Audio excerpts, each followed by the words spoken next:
शहर संपादक श्री बंटी खरात।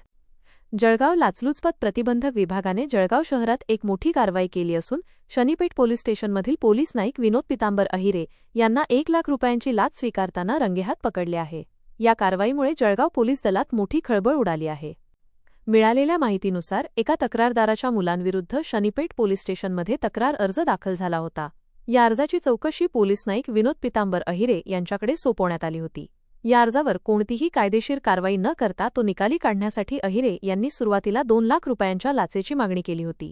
शेवटी तडजोडीनंतर 1 लाख रुपये देण्याचे ठरले। लाचेच्या या मागणीला कंटाळून तक्रारदाराने 13 एप्रिल 2026 रोजी लाचलुचपत प्रतिबंधक विभाग जळगाव यांच्याकडे धाव घेऊन तक्रार नोंदवली। या तक्रारीची अत्यंत गोपनीयरित्या पडताळणी करण्यात आली असता पोलीस नाईक अहिरे यांनी पंचांसमक्ष लाचेची रक्कम स्वीकारण्याचे मान्य केले। त्यानुसार आज एप्रिल 13 रोजी शनीपेठ पोलीस स्टेशनच्या परिसरातच लाचलुचपत प्रतिबंधक विभागाने सापळा रचला। ठरल्याप्रमाणे तक्रारदाराकडून 1 लाख रुपयांची लाचेची रक्कम स्वीकारताच दबा धरून बसलेल्या पथकाने अहिरे यांना रंगेहात ताब्यात घेतले।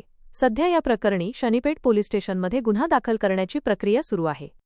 ही धाडसी कारवाई लाचलुचपत प्रतिबंधक विभाग, नाशिक परिक्षेत्राचे पोलीस अधीक्षक भारत तांगडे, अपर पोलीस अधीक्षक माधव रेड्डी आणि सुनील दोरगे यांच्या मार्गदर्शनाखाली करण्यात आली।